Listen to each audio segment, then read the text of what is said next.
로마의 콜로세움, 유럽의 대성당 등 서양 건축물을 보면 늘 생각했다. 오랜 옛날에 저렇게 높게 멋진 건물을 어떻게 지을 수 있지? 서양인들은 동양인보다 더 똑똑하고 손재주도 좋은가? 신이 서양인들에게만 주신 특별한 능력인가? 이 건축은 지리적 위치에 의한 각기 다른 기후라는 환경적 제약 속에서 인간이 몸부림친 생존의 산물들이다. 비가 와서 지붕을 만들었고, 추우니까 벽으로 방을 만들고 온도를 만들었다. 건축 공간을 중심으로 사람들의 생각과 문화의 유전적 계보를 알아보자. 빙하기가 끝나고 지구가 더워지면서 건조해졌고, 자연이 물가에 모여 살게 되고 인구 밀도가 높아져갔다. 수렵 채집 시절에는 혼자서 100만 제곱미터나 되는 땅이 필요했지만 농경 시대에는 혼자서 500제곱미터면 농사를 충분히 지을 수 있었다. 수렵 시대 혼자 사용하던 땅에서 2,000명이 살 수 있게 된 것이다.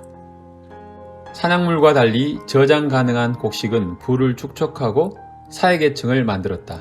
열심히 일해야만 생존할 수 있는 사람들이 있는 반면 놀아도 살 수 있는 계층은 빈둥거리면서 자연스레 창조성을 키웠고 자본력과 권력으로 무거운 돌로 만든 큰 건축물도 세웠다. 위대한 사상가들도 그러한 가운데 탄생했다.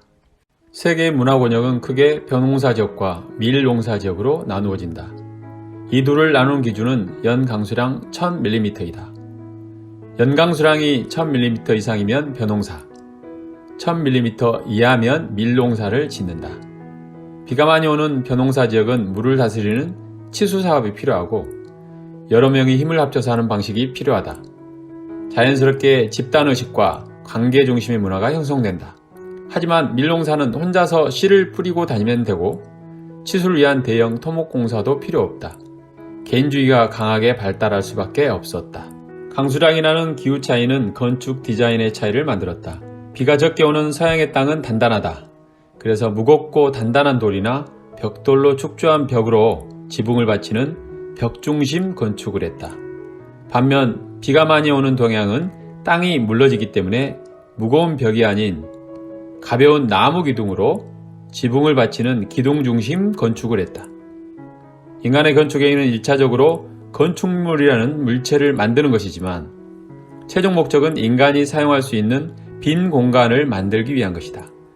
건축물의 빈 공간은 건축이 가지고 있는 가장 큰 의사전달 수단이요 특징이다. 서양 건축물은 벽으로 구획된 기하학적 모양의 빈 공간을 가진다. 벽중심 건축 공간은 창문이 작고 나무 덧문으로 가려져 있다. 창문의 크기가 너무 크면 지붕을 지탱하는 벽이 약해져 집이 무너지기 때문이다. 창문으로 바깥 경치를 볼 수 없는 것이다. 그래서 이를 보완하기 위해 서양 건축물은 밖에서 건물을 바라보는 인면 디자인이 화려하다. 유럽의 유명한 대성당 건물 내부에 화려한 그림과 조각, 창문에 불투명한 스테인글라스를 한 것도 그러한 이유에서이다. 그러나 동양 건축의 인면은 수수하다. 기둥이 지탱하고 있는 지붕이 인면의 대부분을 차지한다. 동양은 서양에 비해 비가 많이 내리는 지역이기 때문에 방수하는 지붕이 중요하다. 동양은 지붕의 처마가 길어 비가 들이치지 않게 했다. 지붕을 받치는 기둥 구조는 서양 건축과 같은 튼튼한 벽이 필요 없다. 그래서 벽에 있는 창문은 크고 재료는 나무와 종이를 사용한다. 서양과 달리 안에서 바깥을 보는 것이 일상이었고 집의 내부와 바깥 경치의 관계가 중요했다. 배산 임수라는 풍수지리가 발달한 이유이다. 여름철 처마에 서서 주변을 바라보면 녹색은 나뭇잎으로 보이고 자줏빛은 나무 가지처럼 보여서 단청이 주변 풍경과 조화를 이룬다. 자연을 확장돼 보이게 한 것이다. 그래서 외국인에게 경복궁의 경회로를 소개하려면 바깥이 아닌 안에서 주변 풍경을 보면서 소개해야 한다. 또 한 가지 알아야 할 점은 동아시아에서도 우리나라의 난방 시스템은 무거운 돌로 만든 온돌이어서 습기 제거에는 탁월했지만 2층짜리 집이 없다. 지금까지 기후의 차이로 인한 동서양의 빈 공간의 차이를 보았다면 또 다른 중요한 요소의 차이를 찾아볼 수 있다.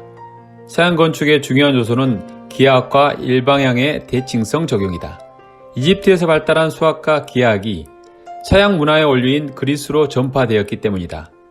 플라톤은 수학은 세계를 이해하고 기술하는 최적의 언어다 하고 했다.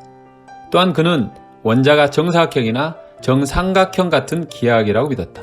이집트 피라미드부터 근대 이전까지 서양의 종교 건축물의 공간 구성은 기하학적이고 수학적 분석으로 설계되어 왔다. 로마의 판테온과 이스탄불의 하기야 소피아 대성당을 보자. 로마의 신전 판테온은 평면도와 단면도의 모양이 유클리드 기하학의 기초인 원의 형태를 띠고 있다. 동로마 제국 수도에 건축한 하기야 소피아 대성당은 좀 더 복잡한 기하학의 형태를 갖는다. 단면도와 평면도의 중앙에는 반지름 대문자 A 크기의 원 3개가 중첩되고 그 주변으로 3분의 1 크기의 작은 반지름 소문자 A 크기의 원이 분포되어 있다. 반지름 대문자 A 대 소문자 A의 비례는 3대 1의 값을 갖는다. 3이라는 숫자는 기독교에서 완전한 숫자이다. 기독교의 신은 성부, 성자, 성령이라는 삼위일체의 교리를 갖는다.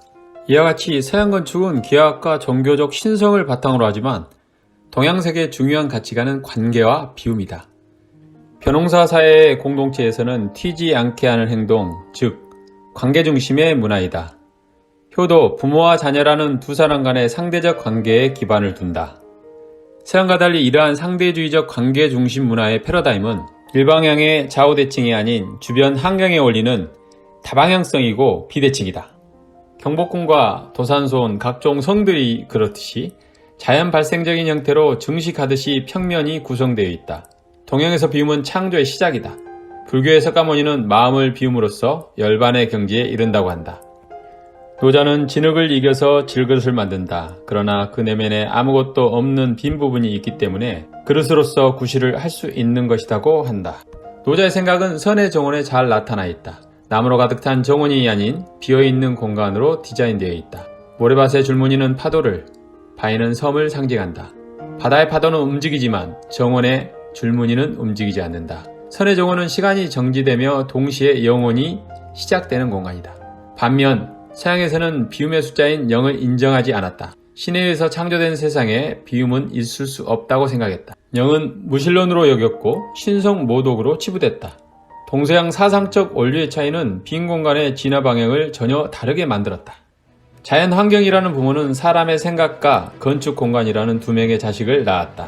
생각과 건축 공간은 같은 부모 아래에서 태어난 자식처럼 공통된 성격이 있고 상호 영향을 미친다. 공간은 생각을 만들고 생각은 공간을 만든다. 그러면서 수천 년간 고유의 문화적 특징을 형성해왔다. 건축은 인간이 하는 일 중 가장 많은 돈과 시간이 들어가는 행위이다. 건축물은 그 시대의 지혜와 집단의 의지가 합쳐져서 만들어진 결정체로 그 시대와 사회를 대변한다. 건축이라는 프레임을 넘어 과학, 역사, 문화 등 다양한 분야를 아우르며 문화의 기원과 창조, 융합, 진화를 이야기하는 유현준 씨의 공간이 만든 공간이라는 책을 추천합니다. 책엔 아크였습니다. 감사합니다.